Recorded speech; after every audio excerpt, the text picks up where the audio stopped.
Chapter 43. Grand Tutor Wen suffers defeat. Jiang Ziya's night raid proceeded with speed and violence. Riding on his wind-fire wheels, Ne Jia rapidly fought his way into the Shun camp. Grand Tutor Wen mounted his unicorn and rushed out to meet the enemy. When Huang Tianhua saw him, he raced over on his jade unicorn and kept him busy with his 2 silver hammers until Jingjia and Mu Jia arrived to join the combat. Han Dulong and Xu Ahu fought furiously on the left and right. The Zhou army soon broke into the Shang barracks, and a terrible massacre ensued. While Ne Jia and the 4 other generals encircled Grand Tutor Wen, Huang Feihu and his sons stormed the left camp guarded by Deng Zhong and Zhang Jie, and Nangong Kuo and Xing Jia attacked the right camp where they met in fearsome battle with Xing Huan and Tao Rong. At the height of the battle, Yang Jian fought his way into the rear camp and set fire to the Shang army's store of grain and fodder. It was no ordinary fire that Yang Jian spat out from his breast.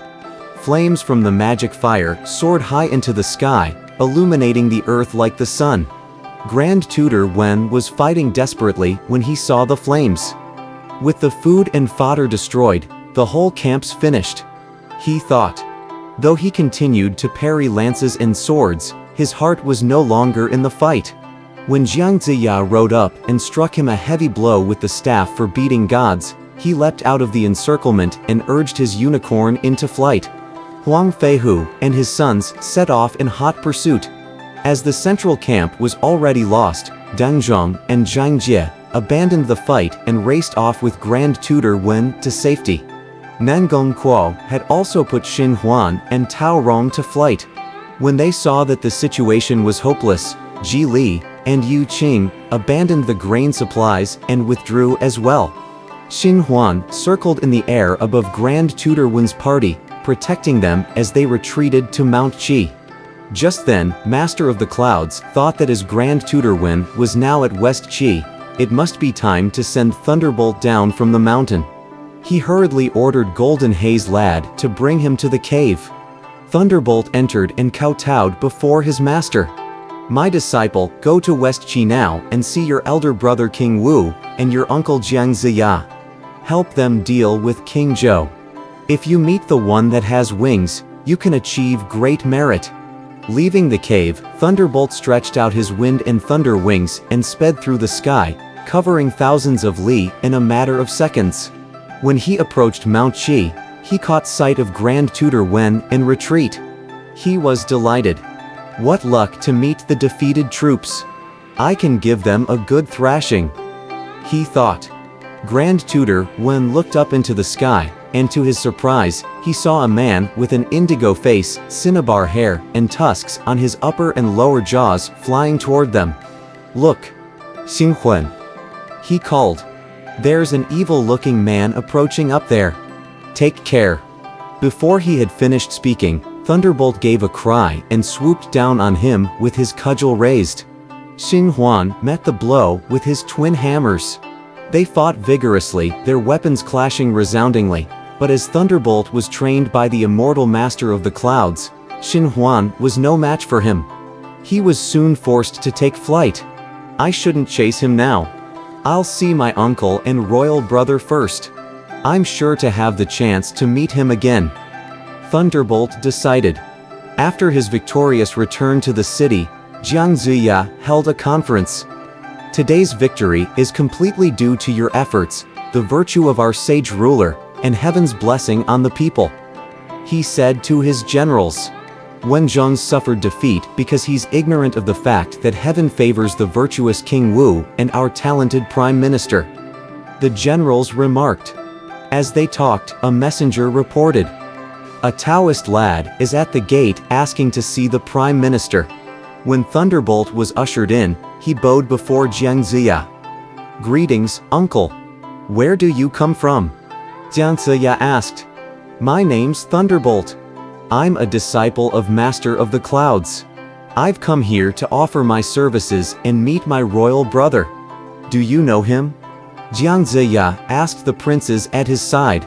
"No, we don't," they all answered.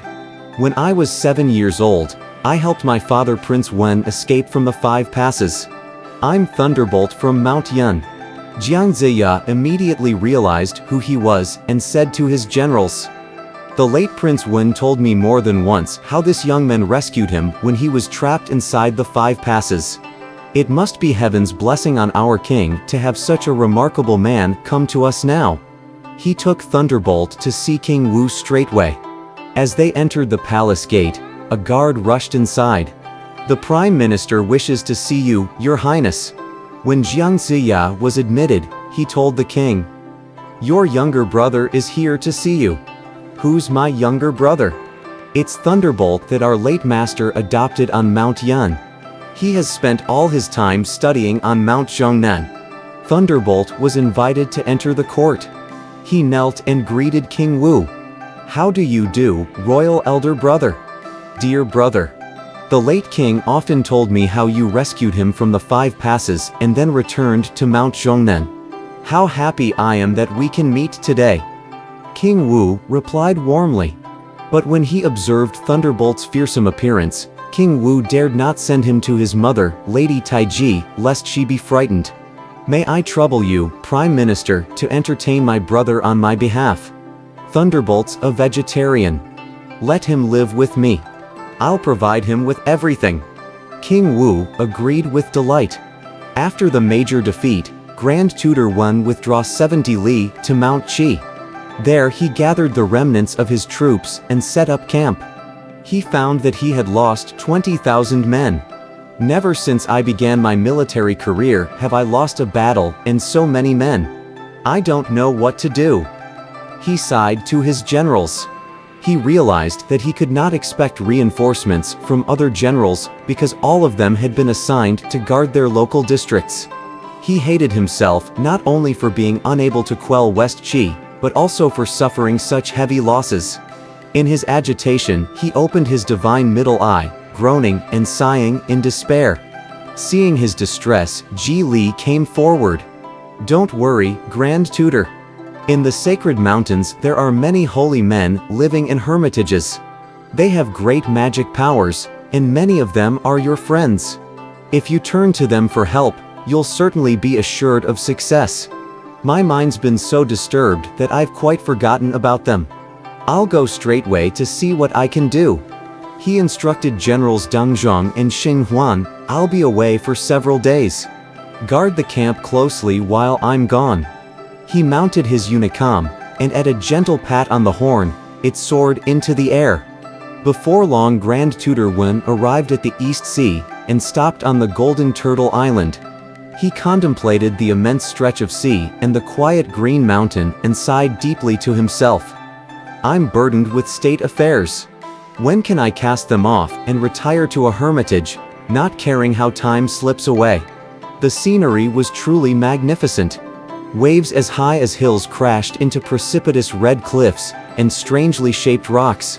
Beautiful phoenixes danced gracefully on the mountaintop, and beside a sheer rock face a unicorn slept alone.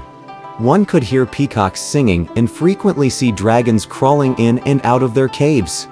Deer and fairy foxes and birds and rare fowls lived in the forest. Green pine trees and blue cypresses towered over a carpet of fragrant grass and flowers. Fairy peach trees were heavy with their sweet fruit. Above the tall bamboos hung a permanent veil of misty clouds. He wandered about the island for a long time but found that all the doors were locked. He was disappointed. All his Taoist friends had disappeared from the place. He mounted his unicorn and was ready to leave the island when he heard someone calling him from behind. "Brother Wen, where are you going?" He looked around and found Celestial Lotus coming towards him. He moved forward and bowed. "Where are you going, friend? I came here to meet you. All our friends are on White Deer Island, finishing work on the 10 death traps. We're to aid you in West Qi. Shen Gongbao came here a few days ago and asked all of us to help you. Go to White Deer Island first, and I'll be there as soon as I've finished refining my weapon in the 8-diagram furnace." Delighted by the news, Grand Tutor Wen bade her farewell and went directly to White Deer Island. There he saw his friends gossiping together on the hillside. "How carefree you are, dear friends!" Grand Tutor Wen shouted. "We heard that you were attacking West Qi. Then Shen Gongbao came and asked us to help you, so we came here to prepare the 10 death traps. We've just finished them. We're delighted to have you here today." Heavenly Master Qing greeted him. "What are these traps?" Grand Tutor Wen asked.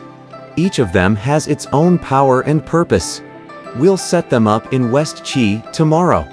They embody unlimited internal changes. Why are there only 9 of you here? Who's missing?" Mother Golden Light is preparing her Golden Light trap on the White Cloud Island. "Are you all ready?" Heavenly Master Dong asked. "Yes, we're fully prepared," they answered in one voice. "Then we'll go to West Qi first. Brother Wen, you stay here and wait for Mother Golden Light. What do you think?" Heavenly Master Dong suggested. "That's wonderful. I feel honored by your kindness." Grand Tutor Wen replied. The 9 Taoists bade him farewell and made their way to West Qi on a watery cloud. Grand Tutor Wen sat down on a slope and leaned against a pine tree. Before long, he saw a woman, in a gold fishtail coronet, a red robe and a silk belt, approach swiftly from the south on the back of a leopard. She carried a bundle on her back and 2 swords at her waist. Mother Golden Light was surprised to find nobody there except for an old Taoist with 3 eyes. She looked closely and recognized Grand Tutor Wen. She dismounted and asked, "Where did you come from, brother?"